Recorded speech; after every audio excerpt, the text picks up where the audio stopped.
Mais cedo ou mais tarde serão aprovadas leis dominicais.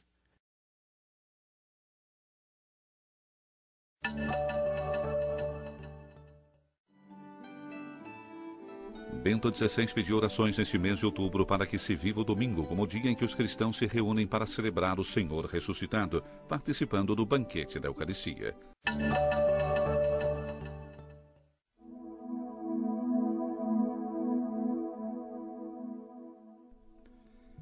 No Parlamento Europeu está se realizando uma iniciativa a fim de proteger o domingo como um dia de descanso semanal na legislação dos Estados-membros e comunitária da União Europeia. Trata-se de uma moção que o Cardeal de Barcelona considera que deve receber apoio.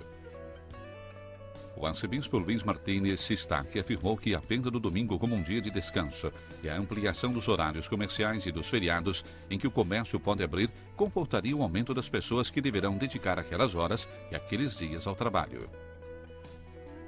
Se o domingo deixa de ser um dia de descanso, diminui a dedicação de muitas pessoas à sua família. Então, os cristãos desde cedo tomaram consciência de que é o domingo que nos faz cristãos.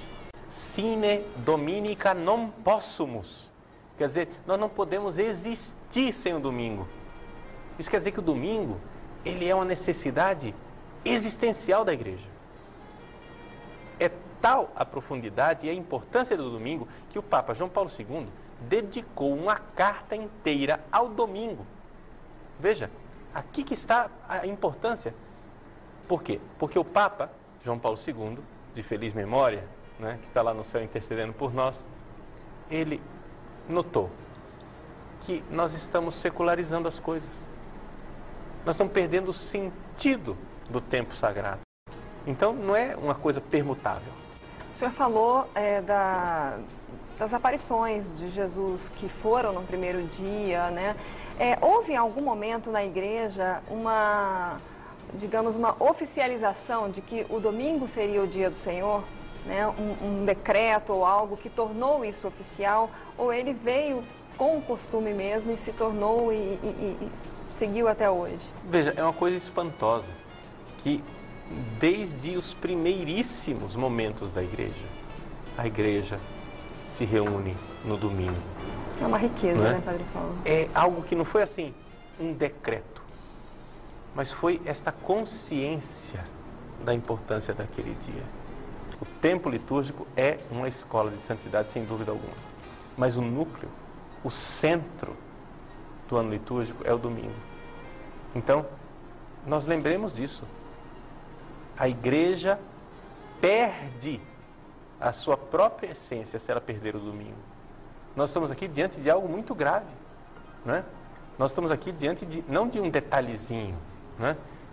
Me desculpem o palavreado popular, né? Mas não é uma frescura, né? Não é uma bobagem.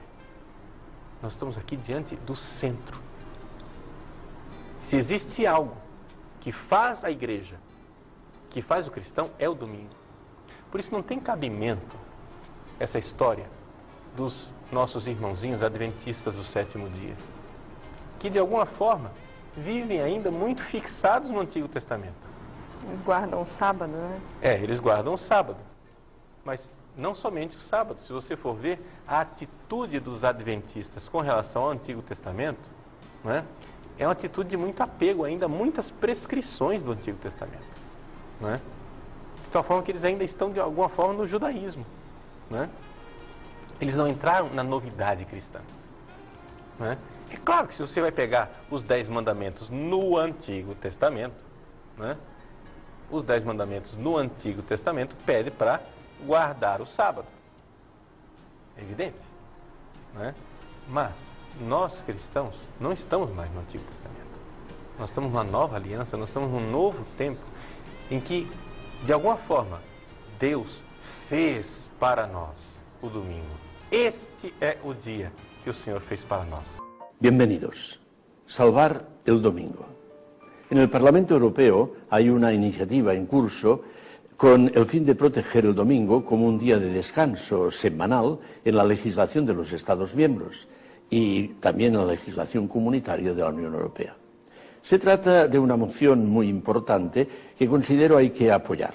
Para los cristianos, el domingo es también el día del Señor, el cual está en perfecta armonía con el día del hombre. El beneficio económico y el progreso técnico, frío y no siempre supeditado a un progreso auténtico de la persona humana y del bien común, no nos han de hacer perder el riquísimo valor del domingo, el cual tiene una larguísima tradición en nuestra cultura y cuyas múltiples manifestaciones han ido creando cultura y dando sentido y alegría a la vida de las personas y de las familias.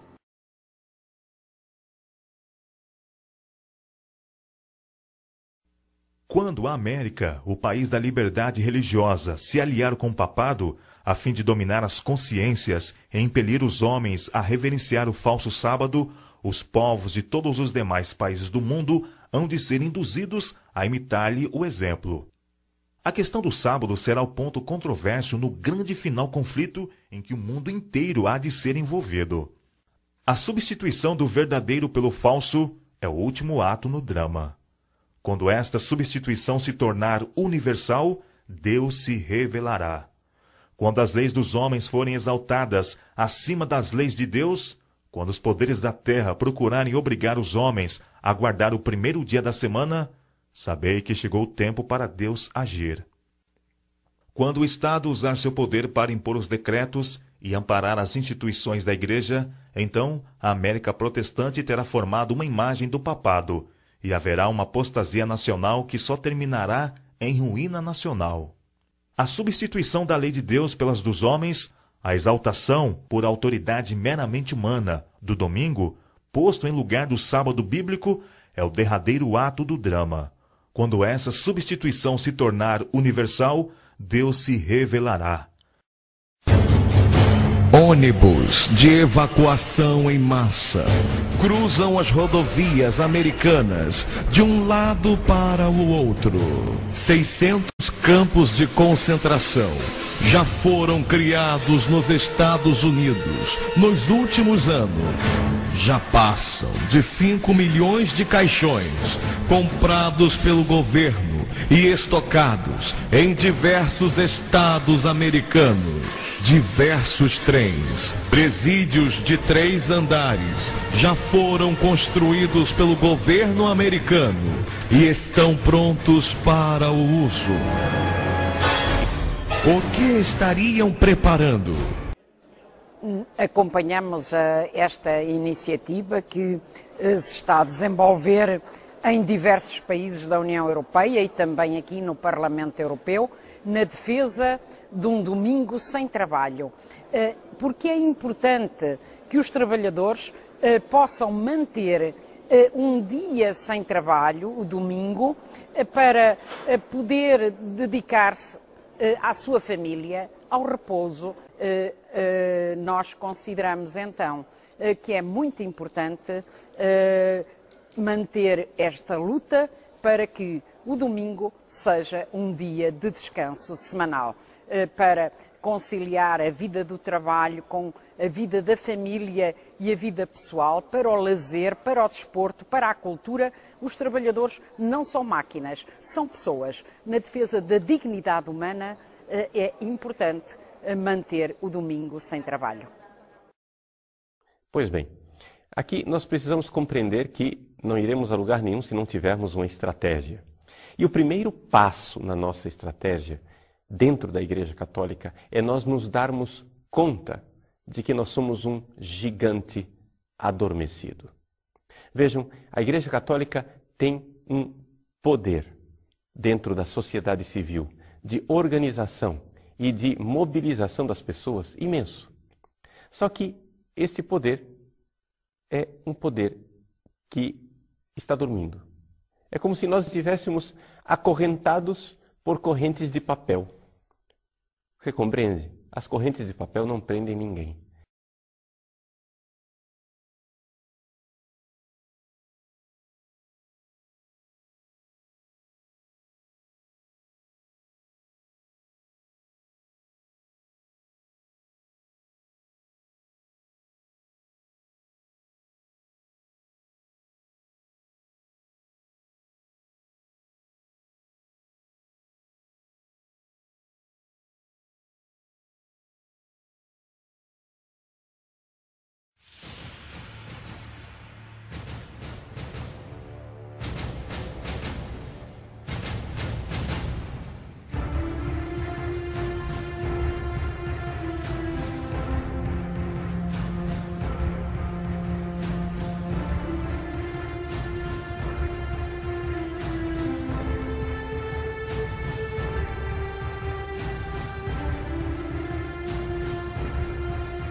guarda o sábado. Como ficamos em relação à salvação? Conheço várias igrejas que também não guardam o sábado. O que acontecerá com todos nós? Professor, só os que guardam o sábado é que serão salvos? Pergunta importantíssima essa que o nosso querido irmão Carlos nos enviou. Um abraço ao irmão Carlos e a todos os demais irmãos batistas que acompanham na Mira da Verdade. Eu vou utilizar para responder essa sua pergunta um texto bíblico e uma referência de Ellen White. Por quê? A Bíblia, porque a nossa única regra de fé e prática é a Bíblia. Utilizarei um texto de Ellen White para você perceber, querido irmão, que muita coisa que dizem por aí sobre os adventistas é lenda e é mentira. Olha o que diz a Bíblia sobre essa questão do julgamento. Uma das coisas que Deus levará em conta no juízo, é claro, quando você lê ali Mateus 16, 27 e Apocalipse 22, verso 12, ali é dito que Deus vai retribuir a cada um segundo as suas obras. Não porque as obras são meio de salvação, mas porque as obras são o resultado de uma fé verdadeira, de um coração transformado pela graça. Quando você lê Mateus capítulo 11, a partir do versículo 21, você entende como que será essa questão da salvação para quem guarda o sábado e quem não guardou o sábado. Olha o que diz aqui. Mateus 11, 21. Ai de você, Corazim, ai de você, Betsaida, porque se os milagres que foram realizados entre vocês tivessem sido realizados em Tiro e Sidom, há muito tempo elas teriam se arrependido, vestindo roupas de saco e cobrindo-se de cinza. Mas eu lhes afirmo que no dia do juízo haverá menos rigor para Tiro e Sidom do que para vocês. Você percebeu uma coisa interessante, irmão? Aqui diz que no julgamento haveria menos rigor para Tiro e Sidom do que para Betsaida e Corazim, porque essas cidades rejeitaram pessoalmente a Jesus Cristo. Isso significa que o juízo de Deus é proporcional também à luz que o indivíduo recebeu. Se você e muitos outros irmãos nunca tiveram a oportunidade de saber que o sábado é o dia de guarda, que ele é o verdadeiro dia do Senhor, é claro que Deus não vai cobrar isso de você. Ele vai cobrar de você aquilo que você viva de acordo com aquilo que você aprendeu. Agora, se você, meu irmão, teve a oportunidade de aprender o assunto e negligenciou, e se você viu na palavra de Deus que o dia do Senhor é o sábado e você negligenciou, aí Tiago 2,10 entra em questão. Lá é dito assim: se alguém observa os mandamentos, mas tropeça em um só ponto, se torna culpado de todos. Isso significa que só quem guarda o sábado vai ser salvo? Não é essa a posição oficial dos adventistas do sétimo dia. E eu vou provar isso para você, né? Vamos pegar aqui um livro, que é o livro O Grande Conflito. Veja, um livro escrito pela escritora cristã Ellen White.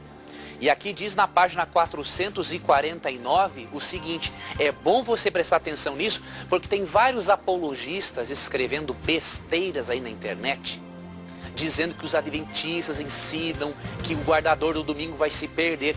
O indivíduo que fala isso, ele nunca manteve contato com nossas fontes primárias. Como é que ele vai falar isso?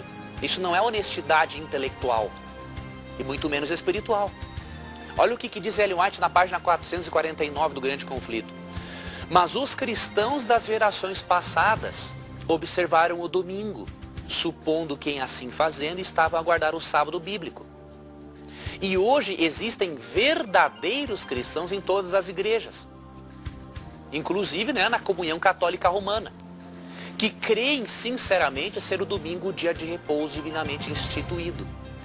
Deus aceita a sinceridade de propósito de tais pessoas e sua integridade. Quando, porém, a observância do domingo for imposta por lei e o mundo for esclarecido relativamente à obrigação do verdadeiro sábado, quem então transgredir o mandamento de Deus para obedecer a um preceito que não tem maior autoridade que a de Roma, honrará desta maneira ao papado mais do que a Deus. Você percebeu a posição adventista? No passado, muitos cristãos guardaram domingo, sem saber qual é o dia de guarda. Hoje, muitos cristãos guardam o domingo sem saber qual é o dia de guarda. E aqui diz que Deus leva em conta a sinceridade dessas pessoas. Agora, quando for dado o decreto dominical, conforme Apocalipse 13, em que cada um terá que decidir entre o verdadeiro e o falso sábado, aí sim isso vai determinar a sua salvação ou perdição.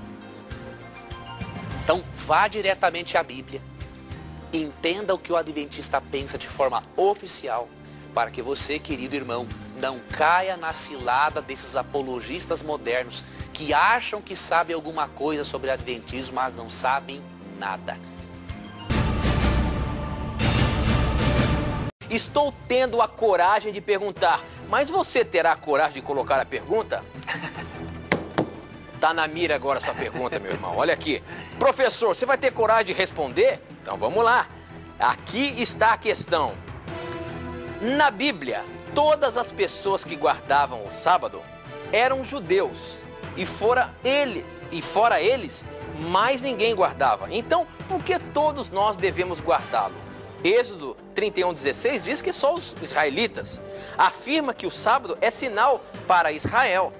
E se todos devem guardar, por que não consta em Atos 15, de 28 a 29, que determinava o que deveria ser seguido por quem não era de Israel? E por guardar algo, que sinal, ou melhor, como que ele escreveu? E por guardar algo que é sinal só de Israel. Os adventistas são judeus, por acaso? Então vamos ler aqui primeiro esse texto para a gente contextualizar o nosso telespectador, que ele falou aqui que está em, deixa eu ver, 31, Êxodo 31, de 16 a 17, diz o seguinte: o povo de Israel deverá guardar esse dia como um sinal de aliança. É um sinal de união para sempre entre mim e o povo de Israel. Porque eu, o Senhor, fiz o céu e a terra em 6 dias e no 7º dia parei de trabalhar e descansei. Então está querendo dizer aqui, professor, que o sábado é só para o povo de Israel? Ou seja, era só para aquele povo antigo? E lá em Atos não fala isso? Como é que é isso aí? Mais uma dúvida aqui com relação ao sábado. Vamos lá. Nós precisamos ler, querido telespectador, Êxodo 31:13 e precisamos fazer uma pergunta. Somente o povo de Israel foi criado por Deus? Veja bem, Êxodo 31:13 diz assim: tu falarás aos filhos de Israel e lhes dirás: certamente guardarei os meus sábados, pois é sinal entre mim e vós nas vossas gerações, para que saibais que eu sou o Senhor que vos santifica. Aqui Deus está dizendo para o povo de Israel guardar o sábado para que eles sempre lembrassem que Deus é quem o santifica. Eu pergunto, Deus quer santificar apenas o povo de Israel ou quer santificar, transformar a nós também? Você tem que prestar atenção numa coisa. O sábado foi dado como um sinal entre Deus e o povo de Israel, porque Deus não podia dar o sábado para os amalequitas, para os jebuseus, para os cananeus, povos pagãos que não queriam nada com Deus. É claro que Deus deu a lei para os judeus, para os israelitas, né? Agora, Deus deu a lei só para os israelitas? De forma alguma. Se você ler ali Isaías 56, você vai perceber que não só os judeus tinham a obrigação de guardar o sábado. Sim, a lei foi dada aos israelitas, mas eles tinham que transmitir às outras nações a vontade de Deus. Né? Olha o que diz Isaías. Isaías desmonta essa tese de que o sábado foi guardado só por judeu. Né? Olha o que diz Isaías 52, 3 e 4. Isso quem está dizendo é Deus. Não fale o estrangeiro que se houver chegado ao Senhor dizendo: o Senhor com efeito me separará do seu povo. Nem tampouco diga ao eunuco: eu sou uma árvore seca. Pois assim diz o Senhor: aos eunucos que guardam os meus sábados, escolhem aquilo que me agrada e abraçam a minha aliança. Verso 6, aos estrangeiros que se achegam ao Senhor para o servirem e para amarem o nome do Senhor, sendo deste modo servos seus, sim, todos os que guardam o sábado, não o profanando, e abraçam a minha aliança, também os levarei ao meu santo monte e os alegrarei na minha casa de oração. Ora, a pessoa que diz que o sábado foi só para o judeu, ela está mais por fora que arco de barril. Né? O texto diz claramente aqui que o sábado, que se o não judeu, o estrangeiro, guardasse o sábado, o texto diz assim, ó, esse estrangeiro faz o que me agrada. Você não quer também agradar a Deus, querido telespectador? Então guarde o sábado. Outro detalhe, quando o mandamento foi dado lá em Gênesis 2, 1 a 3, onde é dito que Deus abençoou e santificou o sábado, nem existia o povo de Israel. Adão e Eva não eram judeus. O mandamento foi dado para eles. O mandamento do sábado, querido amigo, de acordo com Marcos 2, 27 e 28, foi dado por causa do homem, ou seja, para benefício do ser humano, para que o ser humano separasse um dia de 24 horas para ter uma comunhão exclusiva com o seu Criador e também com a sua família. Sendo um memorial do poder criador de Deus, e sendo que não só os israelitas foram criados por Deus, todos devemos observar o sábado, porque todos fomos criados por Deus. E quanto a Atos 15, não é argumento a não menção do sábado no texto, porque não era o sábado o problema social naquele momento ali. Em Êxodo capítulo 15 não foi citado o mandamento não matarás e não farás imagem de escultura, e nem por isso nós vamos sair por aí adorando tudo que é imagem de escultura. Então o não adorarás imagem e a guarda do sábado não são citados em Atos 15, porque não era aquele o problema que era enfrentado ali na igreja de Jerusalém. Então não tiremos um texto do seu contexto, porque tirar um texto do seu contexto é uma forma de pretexto. Que entram na aliança e usam o símbolo dessa aliança, que é o sábado. Mas guarda da maneira correta. Romanos 11, 17 fala a mesma coisa, que os gentios são participantes. Efésios 2, co-herdeiros, concidadãos de Israel. E Colossenses 2. Colossenses 2 é o mais importante porque fala especificamente sobre o sábado. Se você que é cristão me assistindo agora, tem dúvida se você tem que ou deve ou não guardar o sábado, não fica preocupado com o que eu tenho para dizer, não fica preocupado com o que Beltrano, Ciclano ou Fulano escreveram sobre sábado, não. Veja na Bíblia o exemplo que te foi dado. Cristãos lá em Colosso não eram judeus, eram gregos, que haviam recebido a mensagem do Evangelho e nascido de novo. Estavam sendo criticados por outros gregos, porque estavam assumindo uma identidade como enxertados em Israel. E Paulo escreve para esses colossenses não judeus, dizendo: ninguém vos julgue por causa de comida ou bebida. Pelas instruções de Paulo, você nota o que os cristãos de Colosso estavam fazendo que os outros estavam achando ruim com eles. O que eles estavam fazendo? Ninguém vos julga por causa de comida ou bebida. Então eles guardavam algum tipo de lei alimentar. Ninguém vos julga por causa de dia de festa. Então eles tinham dias de festas que não eram as festas cotidianas do Império Romano, porque estavam sendo julgados. Ninguém vos julga por lua nova.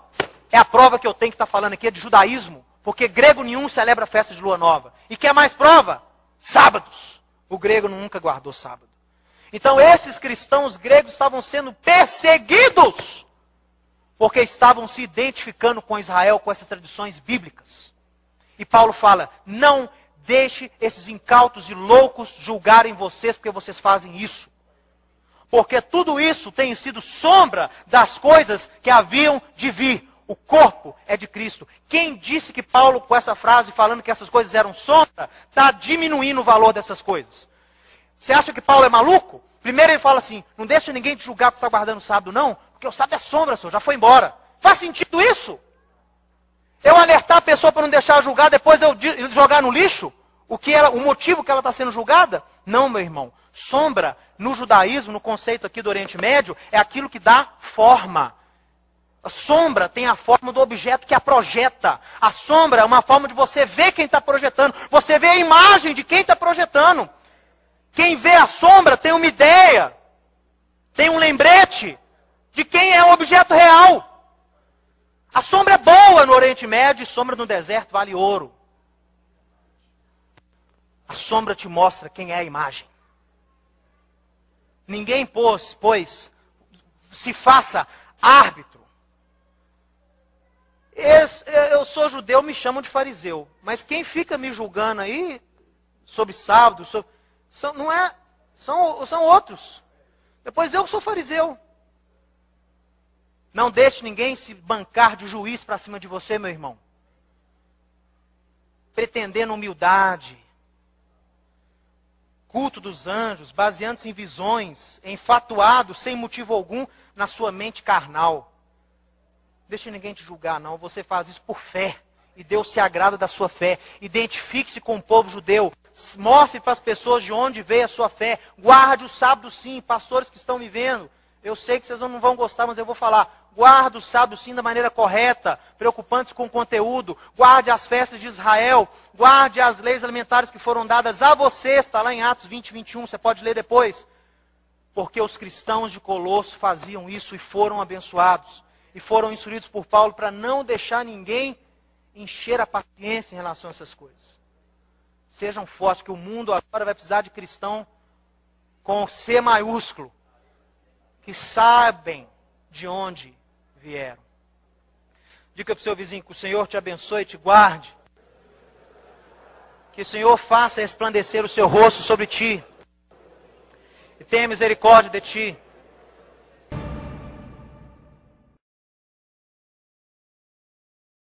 Completada esta obra, Jesus virá buscar os seus filhos.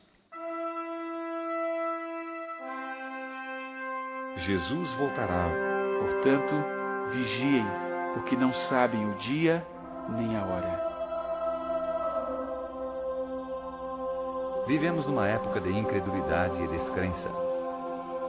Eis que ele vem com as nuvens e todo o olho verá. Pois não sabemos quando ele virá.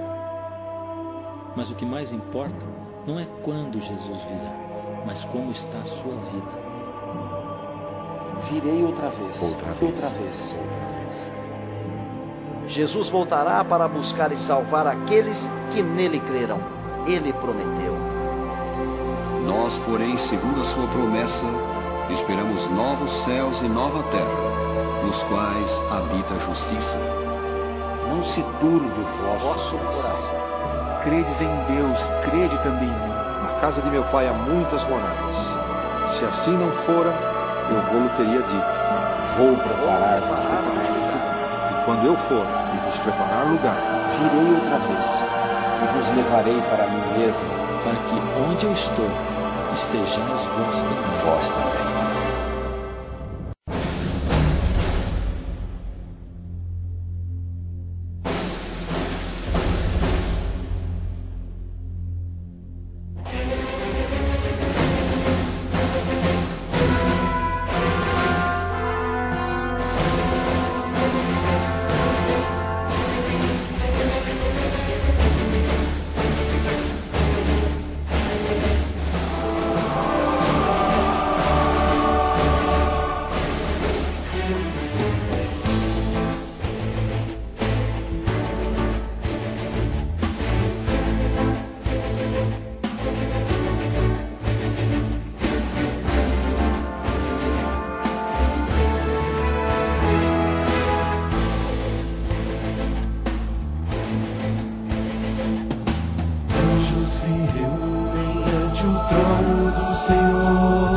Vestidos para a guerra, pois o fim chegou. Na terra os quatro ventos foram soltos para dizer que o dia do Senhor se aproximou. Todo o universo se levanta para ver a última batalha, o bem vencendo o mal. Cristo, o Cordeiro, nosso príncipe da paz, vestiu a armadura de Miguel e vai